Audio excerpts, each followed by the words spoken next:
So today we got a huge, and I mean a huge dump of information, which is just insane the amount of stuff we are learning about WarZone Pacific. Like, we got some new gameplay changes that are going on here, things that are returning, things that are staying, and all that crazy stuff. And also we got a full map and images of every point of interest, which should be fun to go over. So let's not waste any more time and jump right into this. So this Call of Duty blog post is where we learn absolutely everything. And the first thing I want to go over is the overall map, which we've seen before, but this one actually marks all the different points of interest. And if we count these up, there's actually 17 different points of interest. Now, we actually do have in this article an image and a little description of everything, which we're not going to go over the description because the video will be way too long. So we'll just go over the image, say its name, and a little maybe something after that. But either way, let's go over these 17 different areas. First, Naval Arsenal. Not really sure what to say about this area. It looks like it's a little condensed in some areas and a little bit more sparse on other areas. Industrial Docks. This one seems to have shipments right in the middle of it, so that's going to be something. Also looks kind of like that one area on Verdansk. I can't remember what it's called right now. It's like right outside of airport to the right of it. But either way, it kind of looks like that. Runway, which seems to be where all the planes are going to be, so that should be fun trying to go for that. You're just trying to get the planes here. I imagine there's not going to be very much loot here because it looks very, not densely populated with buildings here. We have Ruins, which also looks not densely populated, so I can't imagine there's going to be too much going on here. We have Phosphate Mines, which looks like an area that's going to have like a main area in the middle that's going to have a lot of stuff, but the rest is kind of be sparsely, populated with buildings again. We have Peaks, which might be the coolest area because like on a peak of a volcano, and you could probably look over the entirety of the map, and it might be the first place to land just because I want to look over the entirety of the map. We have Beachhead, which is the one I have the least to say about because I just can't really tell anything from this image. We have River Village, which might be like the farmland of this map because it just doesn't look like there's much going on here. We have Clearwater Lagoon, which also doesn't look like it has much going on here. Maybe it kind of looks like the one area from the Blackout map, like the one that's based off of the Call of the Dead light post. So that might be the most similar thing to it. We have Caldera Terminal, which is a terminal. Kind of looks a little bit like a mixture of airports and train station from Verdansk, kind of.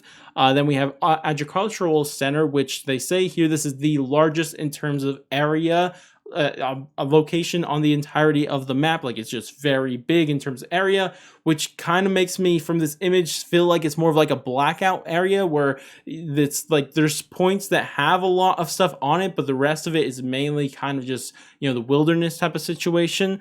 But anyways, we have the next area, which is Shark's Lair Submarine Pin, and this is probably based off of that one multiplayer map with all the submarines on it. I can't remember exactly what it's called, but I imagine that's what these two areas are going to be based off of, which those maps are okay, I guess, so whatever, we'll have to see.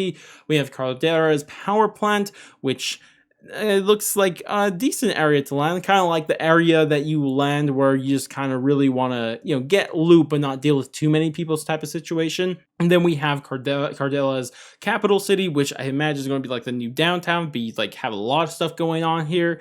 And we have Royal Cabana Resort, which it's going to be a resort, so not much to say about that. And that wraps it up for all of the 17 different locations you can land at. Obviously, these are just based off small images, so we can't tell too much, but I think that's all we can really do here. So let's go ahead and move on from the points of interest into actual gameplay changes to this, because this is going to be quite interesting.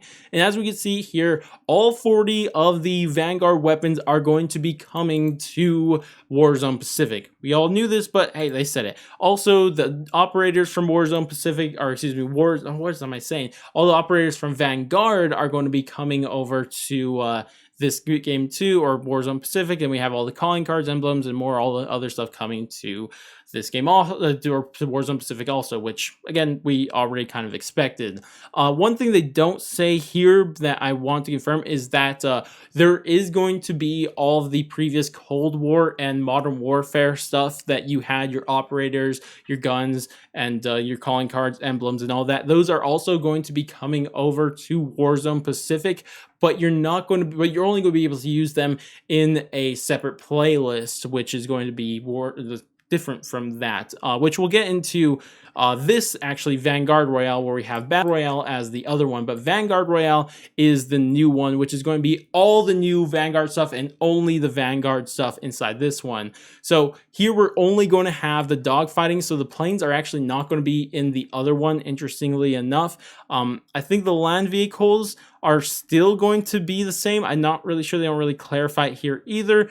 But the main thing that is about this is that it's only going to have Vanguard weapons on this one. You can't use any of the Modern Warfare or Cold War weapons on this, and you can only use those ones, which honestly might be a huge breath of fresh air because I'm sick of seeing those old guns over and over and over again. So I like to exclusively see the new Vanguard weapons, which I probably have to work on upgrading a couple of snipers if that's the case, because I don't have many of the Vanguard snipers leveled up. I have a lot of other guns though. Either way though, the last thing about Vanguard Royale compared to regular Battle Royale is that the circle collapse changes in-game events and more. So this is interesting because they say like the main difference is that expect an in-game event at each circle collapse, bombing runs, and different items within Cardero's overworld and contract rewards. So I think this is actually playing on something later. I don't know what the bombing runs is. They literally never explain this.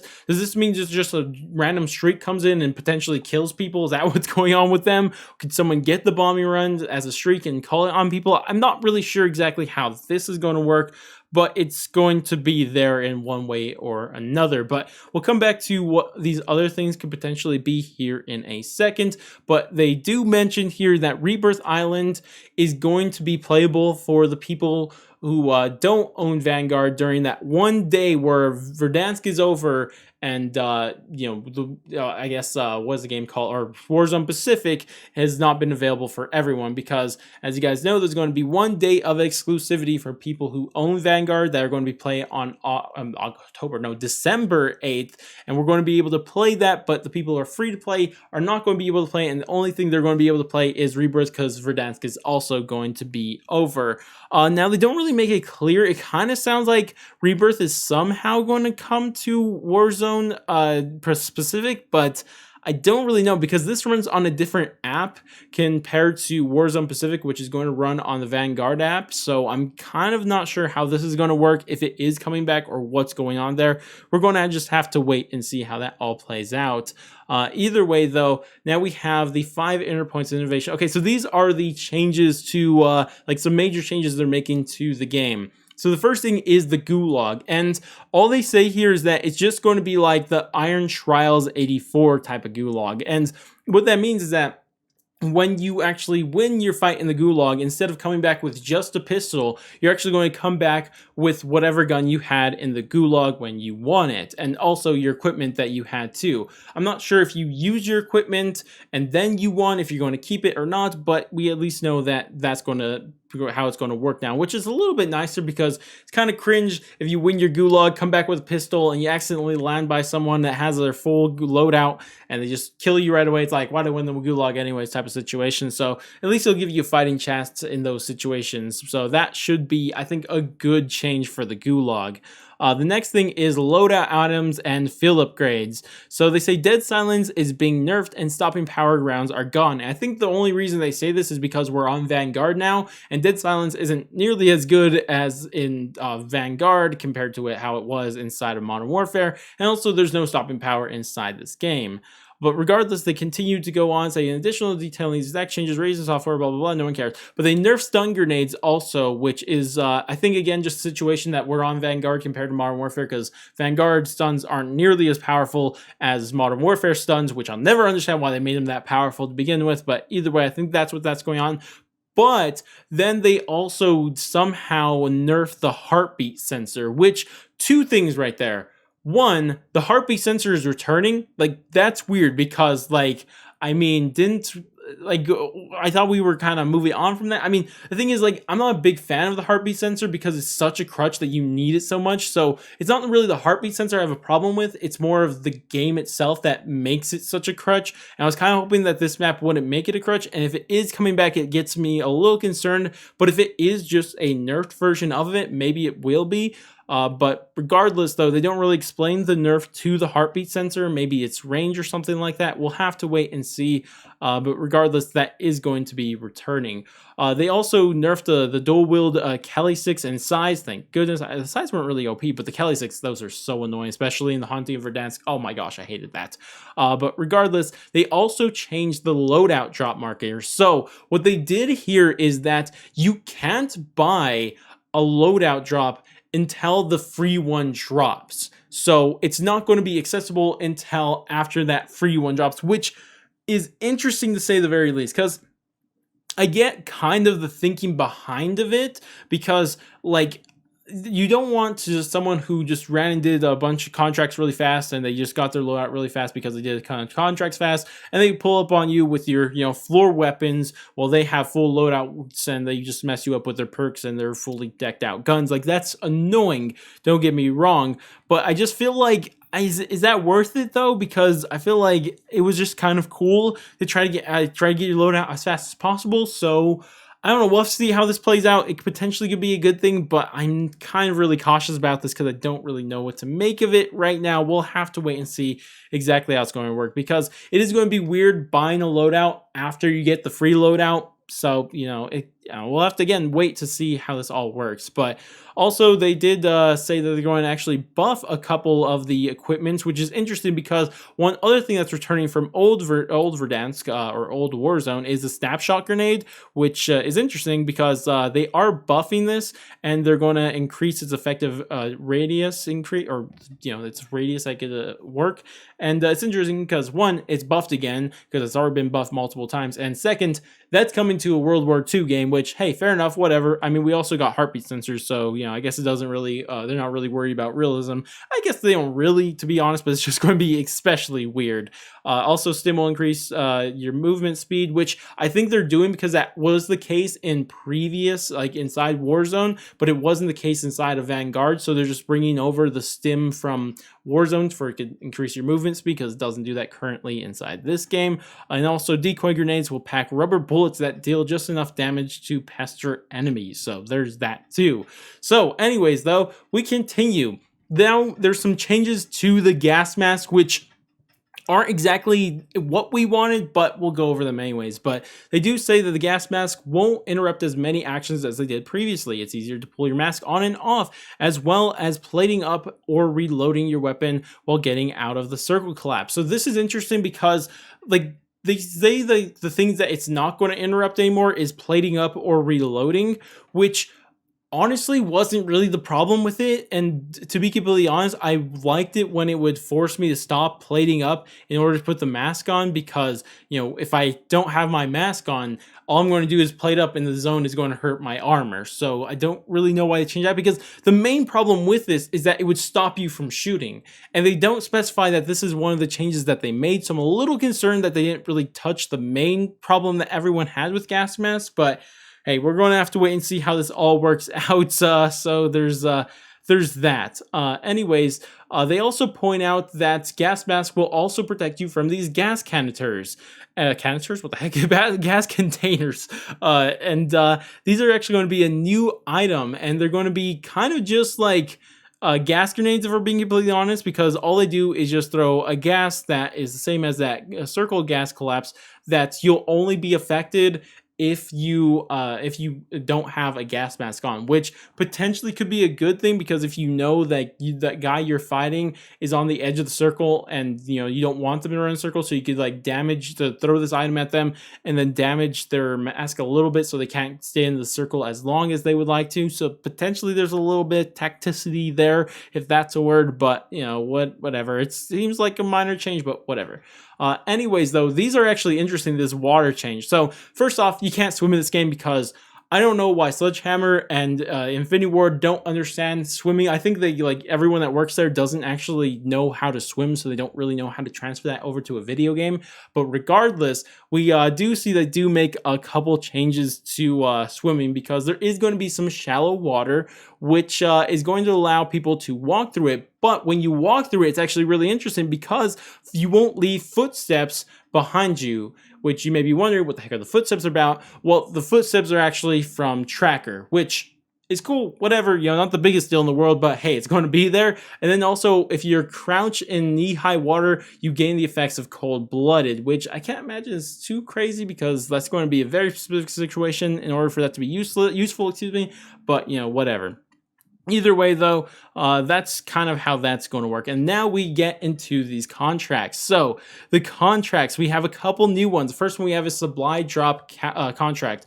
And what this does is actually airlifts a valuable crate onto the map for anyone to pick up, but its location is only known to the people who picked up the contract. So there's going to be a random supply drop that drops that's going to have a nice loot, but nobody knows the location except the person who picked up the contract, which sounds pretty cool because there's also a potential chance that if you don't pick it up, you could just randomly walk by and pick it up and steal it from whoever had the contract, which would be kind of funny. I'm going to be completely honest. Anyways, though, we have actually what I think is potentially going to be a really cool contract is Big Game Bounty. And what this does is actually marks the operator with the highest kill count. And this seems cool because it's only there once per game. And I could imagine how this is probably going to be used for more of the high skilled players is that since they are probably going to be the ones with the highest kills in the lobby, they could just pick it up and just pick off whoever is second highest kills on the lobbies and just get rid of their competition type of situation. So I think that might be how it's going to be used, but it seems really cool just to challenge whoever has the most kills in the game. I think it's going to be cool. Anyways, now we have a top secret contract, and they don't really explain what this is, but they say that it's going to not appear on the map, and you just have to get luck and, you know, find it on the map. And then when you complete it, you're going to get a ton of loot from it, which again, we don't know exactly what it does, but it's going to be a type of situation like that. And they also mentioned that they make it sound like these are only new contracts on top of the old ones. So I imagine all the old contracts from Verdansk are going to also exist here.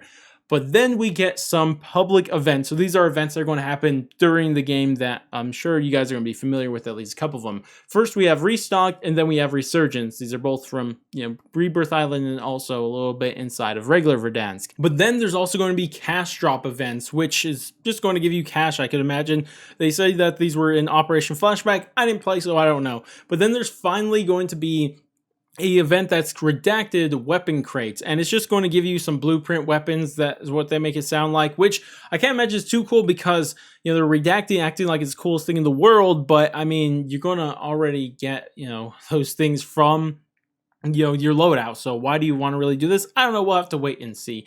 Either way, that kind of wraps it up for everything here, because all this mentions is that, you know, all of the anti-cheat that is going to be coming is actually, you know, when you download it on PC starting the 8th with Season 1, you're going to have to download the kernel driver, which is going to be supposedly the main thing that's going to stop all the cheaters, and everything's going to be perfect after that. But regardless, that's all they really mentioned here that is really important. But that wraps it up for everything. This video is a longer one, but hey, there's a lot of information to go over here with all of the brand new information surrounding WarZone Pacific, but this is setting up to be really cool. I can't wait to play it. It's kind of going to be a little bit away. We kind of have like almost a little bit over a week till this comes out. I can't wait to see what it's all about. Should be fun. And I just need something new to play because ever since Zombies kind of been the anti-poggers, I need something to play and stream and do stuff with, and hopefully that's what this is. But regardless, that's about it for this video. If you guys found this video informative or helpful in any way, shape, or form, then definitely do all the normal YouTube stuff. Like, subscribe, bell, share, and all that great stuff. But I'm going to go, and I'll catch you guys next stream, video, or whatever the heck it may be. And laters, guys.